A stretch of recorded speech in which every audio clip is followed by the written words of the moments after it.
para todas e todos. Antes de mais nada, muito obrigado pelo convite para estar aqui debatendo com vocês. Agradeço tanto o Arco Futuro quanto a GV.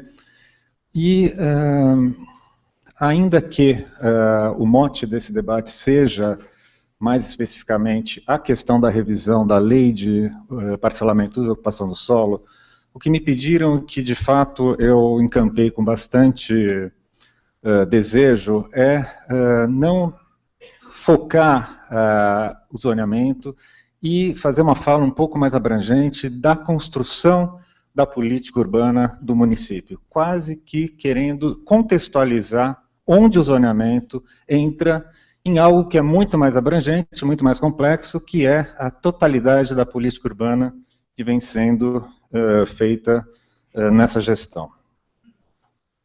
Primeiro, eu acho que a gente tem que falar um pouco dos conteúdos e dos porquês da construção da política.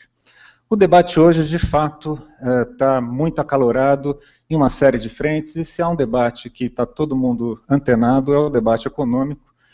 Todos nós estamos sentindo uma crise que é muito forte, é muito séria, e, em grande parte, o que a gente vem aí ouvindo na mídia, justamente, é o impacto da queda do preço das commodities, que, como esse gráfico mostra, são os principais produtos da nossa balança de comércio exterior, têm acarretado em todo o processo econômico. Quando a gente olha, entretanto, a participação dessas commodities dentro de todo o arco de geração de riqueza do Brasil, a gente vê que ele tem mais ou menos uma participação de 7,8% dentro de todo o valor bruto da produção do Brasil. E quando a gente olha o que a metrópole de São Paulo, a participação da metrópole de São Paulo na geração de riqueza, a gente vê que ela é muito superior ao que as commodities geram, cerca de 18%. Então, eu não sou economista, não estou aqui para debater se a nossa crise é fruto da queda das commodities, até acredito que não, mas sim para dizer que as cidades, sobretudo as regiões metropolitanas, mais do que problemas, elas nos oferecem os instrumentos para soluções das graves questões que assolam o nosso país. E por que as cidades são, mais do que fontes de problemas, são fontes de solução? A gente já sabe, a literatura é um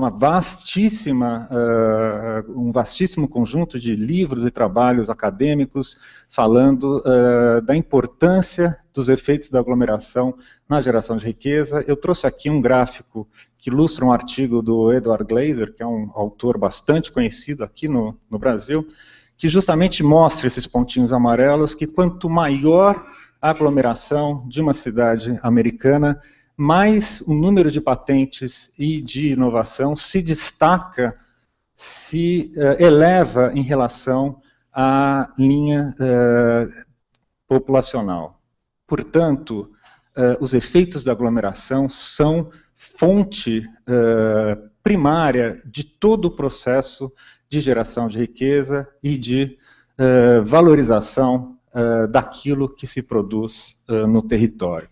E é isso, talvez, que nós devêssemos, não apenas em termos de São Paulo, mas em termos, inclusive, do Brasil como um todo, pensar enquanto política de desenvolvimento. O destino do desenvolvimento está completamente atrelado ao destino do desenvolvimento urbano, sobretudo e especialmente das grandes metrópoles, entre elas, evidentemente, São Paulo. Entretanto, quando a gente vai analisar os dados, vai territorializar algumas informações sobre a produção econômica no território, a gente observa algumas questões que de fato são muito problemáticas. A mancha roxa, a mancha branca é o município, a gente tem o resto da metrópole aí anunciado, e a mancha roxa é exatamente aonde há maior oferta de empregos e oportunidades dentro da metrópole, em especial na cidade. Já esse gráfico mostra exatamente as áreas de profunda vulnerabilidade territorial, social, econômica, etc. e tal. A simples sobreposição já conta a história inteira. E aqui é preciso entender que não se trata de assumir posições partidárias a respeito deste ou daquele, mas sim entender que o funcionamento da metrópole, das cidades de uma forma geral, ele tem que ser entendido enquanto um ecossistema, e enquanto não houver um equilíbrio minimamente saudável, de fato, as forças produtivas, as forças sociais, as forças econômicas não conseguem se desenvolver a contento, e os desequilíbrios e as desfuncionalidades, mais uma vez, sociais, econômicas e, sobretudo, ambientais, se expressam de uma maneira cada vez mais dramática. Portanto, é necessário a gente rever esse quadro de profundo desequilíbrio territorial, social, econômico, ambiental da cidade. Uma outra questão muito importante para a gente entender o momento que a gente está passando é a gente ver as projeções demográficas da cidade. O crescimento populacional já vem numa curva descendente. As estimativas é que já a partir dessa década a taxa de reposição, o crescimento vegetativo vai estar já abaixo da taxa de reposição e estima-se que aí em torno de 40, 45, a gente inclusive vai começar a perder população na cidade. Então a gente não está falando aqui de que São Paulo ainda enfrentará um processo de urbanização desenfreado e limitado, como foi de fato no século passado, quando houve todo o surto de urbanização que todos nós conhecemos. A população está se estabilizando, e a partir do momento em que ela se estabiliza é que a gente então pode retomar o instrumento do planejamento como um instrumento possível de fato orquestrar as transformações. É importante, inclusive, a gente ver como é que se dá o crescimento territorialmente na cidade. Essas manchas azuis é onde já há saldo vegetativo negativo, distritos aí da Lapa, Pinheiros, Consolação. 25, a projeção para 25 é que essa mancha se alastre pelo centro expandido, em 30 ela já vai estar nessas proporções. Quando a gente vê o saldo migratório, é exatamente o oposto, o revés daquela mancha. Enquanto o centro expandido, o saldo vegetativo decresce, a imigração cresce. Uma hipótese pode até ser que nesses bairros onde se concentram os originais imigrantes estejam retornando para suas cidades de origem, alguns, outros saindo de São Paulo, indo para outras localidades, sobretudo aqui no interior do estado, tal, isso tudo está devidamente mapeado. Mas, somando uma coisa com a outra, no prazo de vigência do Plano Diretor Estratégico aprovado e sancionado o ano passado, a gente vai ter esse quadro. Fundamentalmente, o que a gente vê é a mancha do centro expandindo, perdendo população, e o centro, curiosamente, retomando o seu processo populacional. Quando a gente vê também a questão etária, é muito interessante, porque a mesma área que perde população, e só para vocês terem ideia, aqui eu estou sem os dados precisos, mas só o distrito de Pinheiros perdeu, nos últimos 10 anos, algo em torno de 250 mil pessoas. Bom, além da perda populacional, é exatamente o centro expandido aquele que mais demonstra o processo de envelhecimento da população, que é algo que vem caracterizando também os fenômenos urbanos.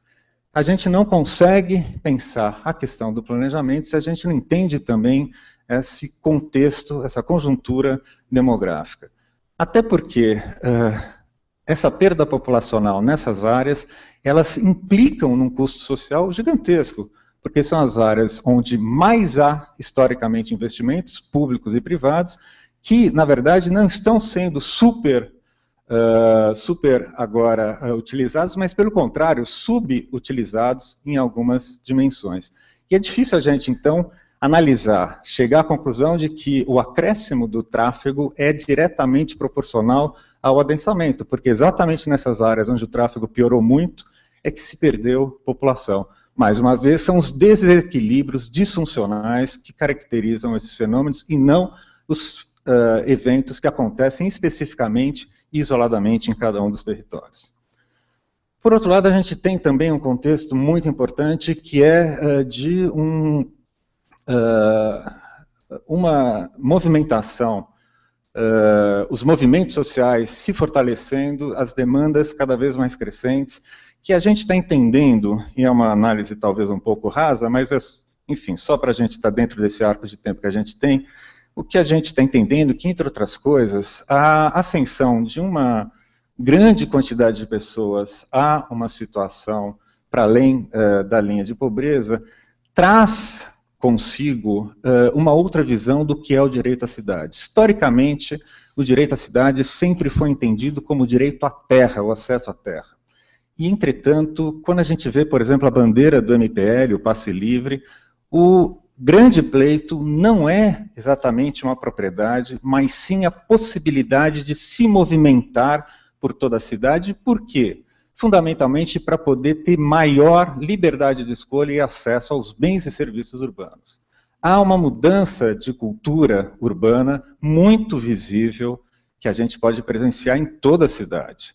Essa saída do Facebook, essa retomada do espaço público como espaço de convivência, e outros tantos sinais que a gente vê de mudanças muito significativas no padrão de mobilidade, Uber, agora o veículo não motorizado, o carro compartilhado, Airbnb, entre outras questões que estão mudando significativamente as cidades e a gente tem que prepará-la para o futuro. Afinal de contas, o zoneamento ou mesmo o plano diretor, eles vão sacramentar o estado da arte nesse momento ou eles vão apontar as transformações inevitáveis que todo e qualquer processo histórico apresenta ao seu decorrer. E eu não sei se a gente pode falar da cidade que nós queremos ou da cidade que nós devemos evitar.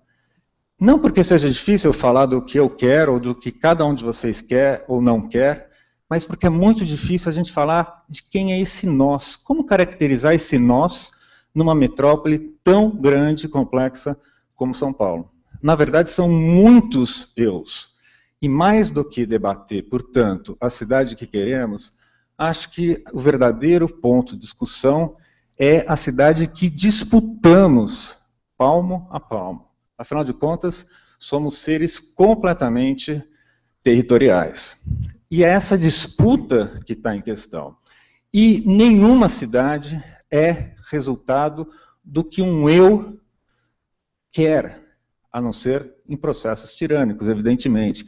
A cidade será necessariamente o resultado da força de vetores que incidem sobre esse campo de disputa. Essa imagem não traz como mensagem o caos. Essa imagem traz como mensagem o campo de disputa. Isso é a 25 de março. E, apesar dessa aparente confusão, todos nós sabemos o quão pujante é a dinâmica socioeconômica dessa região de comércio especializado. Portanto, se o que nós estamos vivendo fundamentalmente é um processo de discussão dessa disputa, é necessário justamente a gente estabelecer processos de mediação dessa disputa. E, obviamente, é o poder público que tem, na sua essência, a responsabilidade de ser um dos principais mediadores desse processo de disputa. Para isso, a gente precisa arrumar um pouco o processo todo desse debate e dessa disputa. E, para isso, a gente tem um sistema de planejamento na cidade. E essa disputa, e o resultado dessa disputa será tão ou mais legítimo, entendemos nós, quanto mais democrático e participativo for esse processo.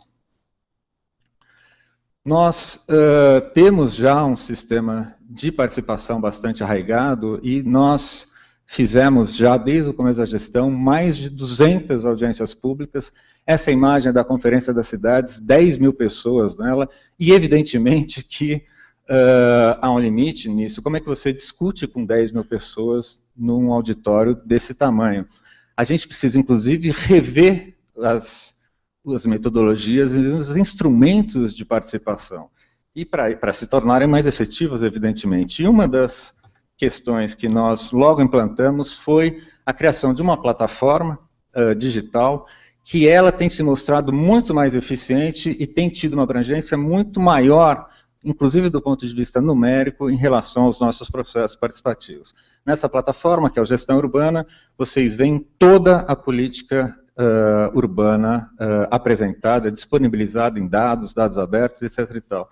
Uma das ferramentas muito interessante é justamente a ferramenta que permite que cada lei seja debatida artigo por artigo, item por item, parágrafo por parágrafo. A gente tem a lei original, ainda aprovada na gestão Marta Suplicy, a minuta do projeto de lei e esse box de comentários, onde, para tirar a subjetividade do debate, ele acontece fazendo comentários, onde os participantes fazem comentários em cada um dos artigos, em cada vírgula, se for necessário, para que a gente possa qualificar. E, inclusive, é muito interessante ver a territorialização das participações, que mostra também o quadro de desigualdade da cidade. Fundamentalmente, é o Centro Expandido que tem participado de forma mais ativa a partir dessa plataforma. Nós também implantamos um sistema que se chama GeoSampa, que provém desse projeto SIG, que é muito importante, que é justamente instruir a população para que eles possam estar melhor qualificados para esse debate. Nós descobrimos 256 bancos de dados na prefeitura, cada um gerido à sua maneira, e nós, ao invés de centralizarmos tudo no único banco de dados, nós criamos um sistema de integração calcado em toda uma lógica de metadados que permite a integração e articulação desses bancos de dados de uma maneira a, fundamentalmente, ter um processo de validação. E, após 2 anos de testes na intranet, disponibilizamos isso para a população, algumas semanas atrás, e logo na primeira semana nós atingimos 1 milhão de visitações na nossa plataforma. Há, inclusive, dados que recentemente foram incorporados de IPTU, dados fiscais, que são super importantes e valiosos, e quanto mais informações a gente vai agregando, mais sobe esse número de visitações. E está tudo georreferenciado e tudo disponível ao público para que, então, também a população possa construir a sua capacidade de compreensão melhor dos fenômenos e de análise. O Departamento de Informações, que está na SMDU, na Secretaria de Desenvolvimento Urbano, foi transformado não apenas num Departamento de Informações, mas também de análises, exatamente tentando trabalhar com essa riqueza de dados que a gente tem. E assim que se terminar a aprovação, a discussão do zoneamento, a gente vai colocar um novo projeto na rua para discutir, que são os planos por subprefeitura, e para isso nós já fizemos um levantamento muito exaustivo com todas as secretarias de dados e construção de indicadores subprefeitura por subprefeitura. São cerca de 1.500 páginas de análises que vão ser fundamentais, não só para qualificar o debate, com uma métrica, com, de fato, um amparo mais, entre aspas, científico e menos subjetivo, como também para que gestões públicas, não apenas a nossa, mas as que virão, possam exatamente estabelecer as suas metas dentro de critérios mais objetivos. Quando chegamos, não havia a sistematização sequer da cartografia dos equipamentos municipais. É fundamental que isso seja feito, que haja informação e que essa informação seja devidamente disponibilizada. E na revisão do marco regulatório da política urbana, há 3 leis muito importantes, que são de responsabilidade da SMDU, que se complementam pelo Código de Obras, também na Câmara para deliberação, que são o plano diretor, já aprovado e sancionado, o zoneamento e o plano das subprefeituras, que é o que virá na sequência. Cada um com o seu objetivo. No caso do plano diretor, é muito mais a construção de uma visão estratégica da cidade. No caso do zoneamento, é fundamentalmente a regulação das formas de uso e ocupação dos espaços privados pelo privado. E no caso das subprefeituras, o que nós queremos é exatamente a articulação das políticas setoriais sobre o espaço público. Por que a gente está confiante nisso tudo? Porque o que aconteceu com o plano diretor anterior aprovado em 2002, ele não teve possibilidade de ser regulamentado por mudanças de gestão e de interesses políticos. Sem a regulamentação daquilo que o plano diretor coloca, de fato, dificilmente um plano se implemente. A gente vem trabalhando exaustivamente nessa regulamentação, vocês veem aí a lista daquilo que já foi regulamentado, sem contar as questões autoaplicáveis que já estavam contidas no próprio plano diretor. E tem uma série de outras leis ou regulamentações que a gente com certeza consegue terminar até o final desse ano. Isso é fundamental para que, de fato, essa lei possa vir a ser implementada.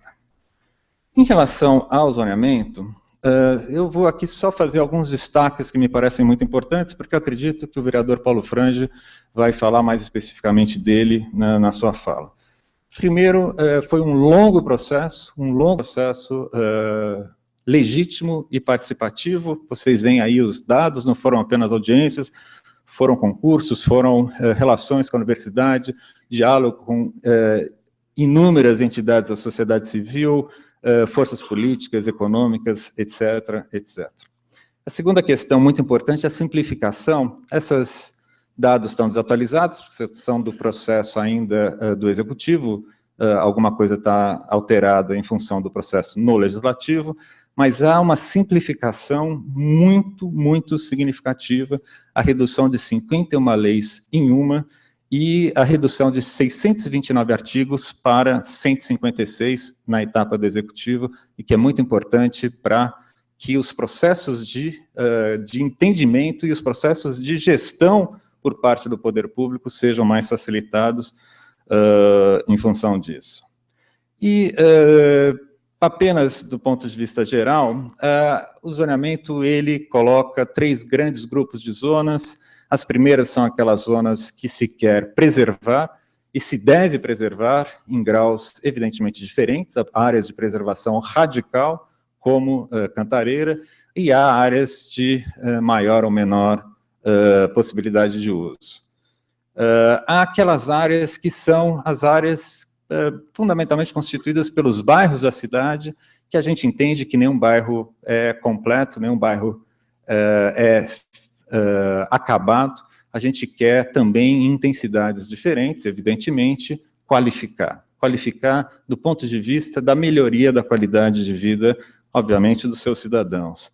E para que a gente possa recepcionar o reequilíbrio da população no território e recepcionar o 1 milhão de pessoas que ainda vai nascer até a população começar a se estabilizar e decrescer, a gente ainda vai precisar, nos nossos cálculos, construir algo em torno de 50 milhões de metros quadrados na cidade, porque é muito grande, e a estrutura familiar se alterando, a longevidade aumentando, vamos precisar ainda construir. Não tem como a gente parar o mercado imobiliário hoje. E para isso a gente então estabelece uma estratégia que é, entretanto, condensar o principal poder de transformação em algo em torno de 12% a 18% do território, dependendo do fluxo de investimentos em transportes, de forma a que a gente tenha uma lógica que permita, por um lado, recepcionar o que precisa e, ao mesmo tempo, garantir a qualificação de todo o restante das áreas. A gente tem uma rede de transportes estrutural onde a transformação é prioritária, que se soma a o que a gente chama macroárea de estruturação metropolitana, que fundamentalmente são os territórios das planícies fluviais, onde estão os trilhos e onde estão os antigos territórios fabris, que também tem grande potencial de transformação. Esse é o diagrama, só para a gente compreender a lógica, mas, na verdade, o zoneamento ele oferece esse mosaico de cores, existe todo um cardápio de zonas, existe todo um cardápio de variações que permite a gente atender as especificidades locais também, evidentemente. E aqui eu queria centrar numa discussão do desenvolvimento econômico que foi muito pouco debatida ao longo de todo o processo. Se a gente está vivendo esse quadro econômico bastante grave, se a cidade é o grande locus do nosso potencial desenvolvimento, o zoneamento ele também tem que preparar a cidade para isso. E para isso, a gente versa sobre as áreas produtivas, não só para as atividades de manufatura, indústria leve, centros tecnológicos, ou que vem acontecer na cidade, mas também para os serviços urbanos. Nenhuma casa funciona sem área de serviços, sem varal. A gente sabe disso. E a cidade precisa de área para logística, a cidade precisa de área para tratamento de resíduos, entre outras coisas. A cidade precisa de quintal, digamos assim. E a gente, então, está garantindo que as áreas disponíveis para essas dinâmicas não sejam simplesmente transformadas pelo mercado imobiliário, porque nós as perderíamos e elas são fundamentais. Ao mesmo tempo, tem uma série de medidas que vão gerar melhoria no ambiente de negócios, e a gente vai, no final do processo, reduzir o tempo de abertura de firma para a questão de dias em São Paulo, hoje são meses, isso é fundamental, e vamos também poder regulamentar toda uma atividade econômica existente, pré-existente, pujante, nos bairros precários, que hoje não pode ter sequer alvará de funcionamento. E do ponto de vista, mais uma vez, territorial, quais são as áreas de desenvolvimento econômico, as zonas de desenvolvimento econômico e as zonas industriais? Não estamos aqui pensando em retomar as antigas indústrias do século XIX e XX aqui, mas setores das cadeias produtivas da indústria e novas dinâmicas econômicas, como centros tecnológicos, o que sejam, que precisam de espaços diferenciados na cidade, que não conseguem competir com o mercado corporativo e que precisam se localizar dentro de uma lógica territorial. Fundamentalmente, essas zonas estão na macroárea de estruturação metropolitana, que é exatamente essa área relacionada aos trilhos, às marginais, às estradas e às planícies da cidade, e que, por sua vez, se relacionam com a metrópole, a macrometrópole da cidade.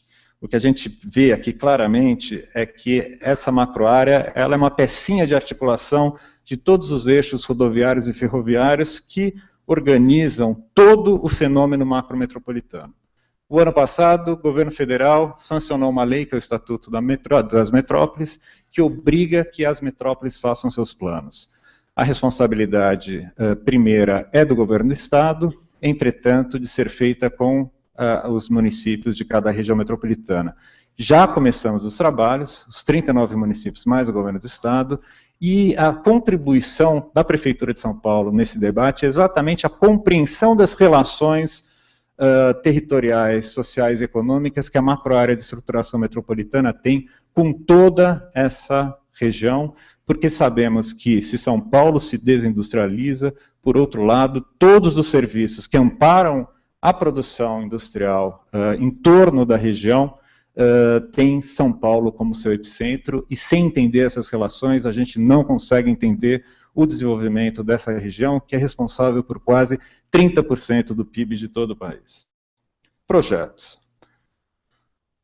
O grande território de transformação, além dos eixos dos sistemas de transporte, é, portanto, a macroárea de estruturação metropolitana, e nós a seccionamos em vários setores, cada qual tem um projeto e um tempo de elaboração.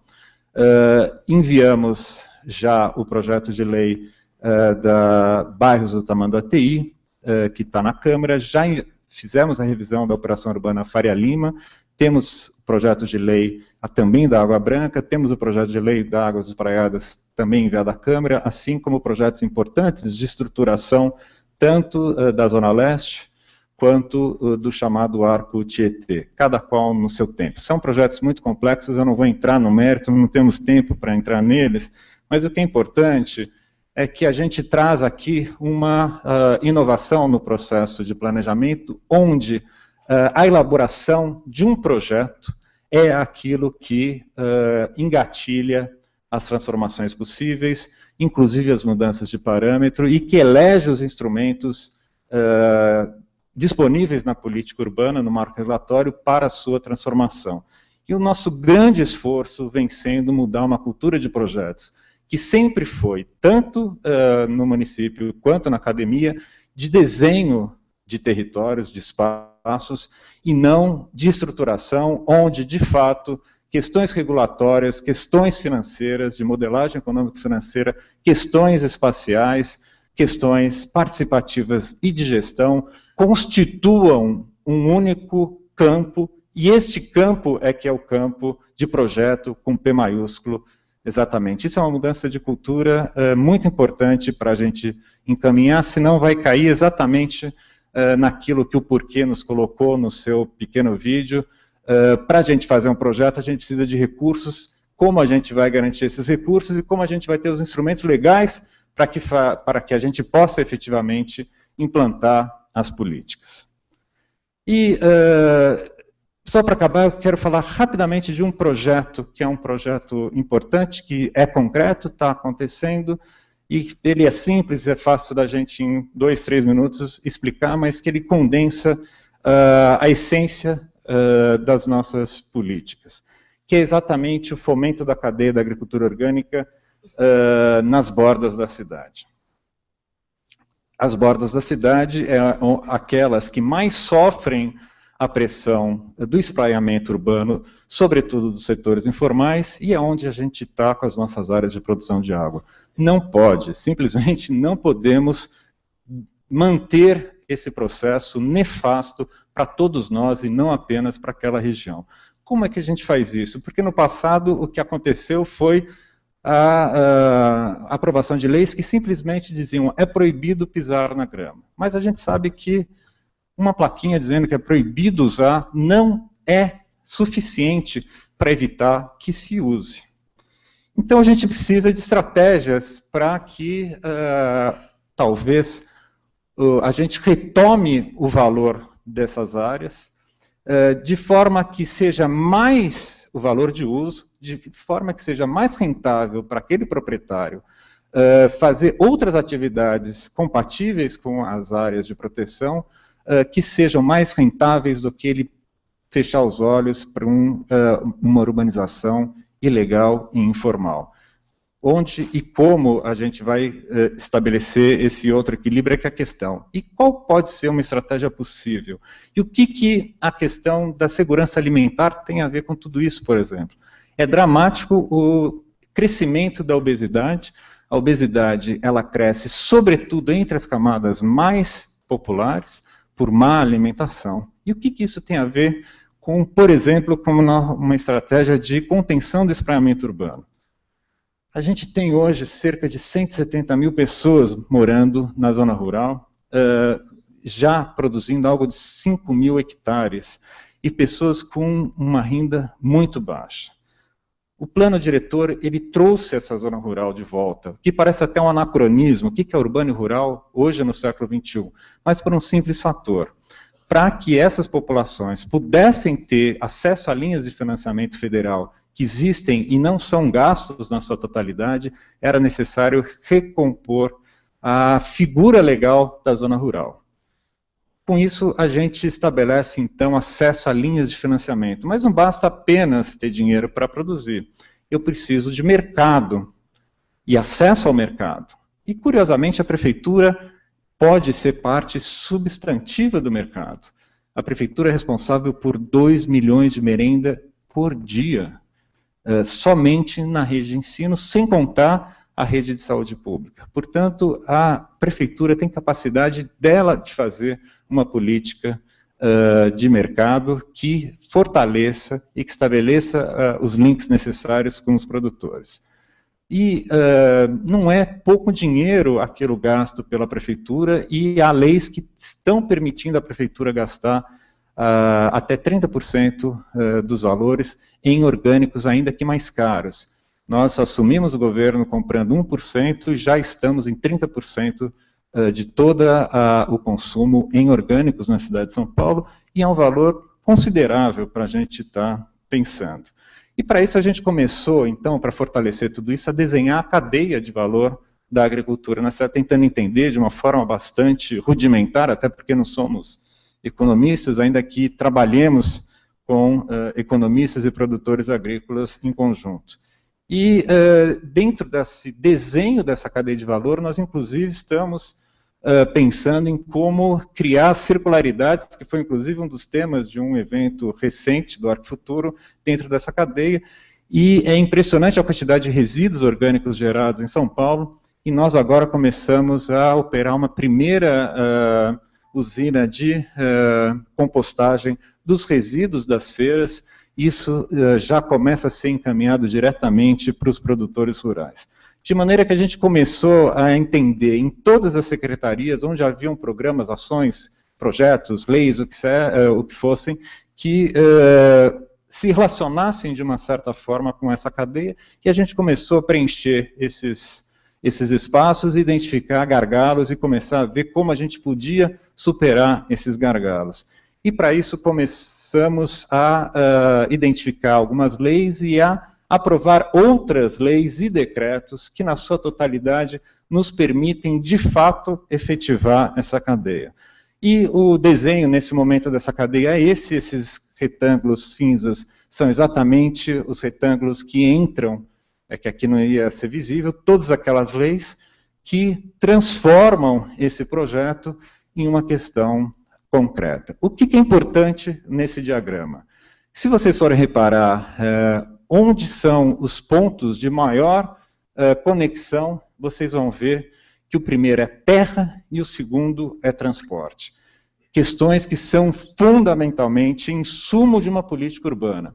Então é fundamental a gente entender os fluxos econômicos a partir do território, porque eles nos contam muita coisa, sobretudo se a gente entende que é o urbano o grande motor das economias. Em segundo lugar, e para terminar, é importante dizer que, diferentemente do nosso passado de emergência industrial, que começa no final do século XIX, agora as políticas todas não estão mais voltadas simplesmente para amparar a produção, mas também e especialmente para amparar a qualidade de vida da população, porque é disso que se trata a questão da saúde pública. Muito obrigado.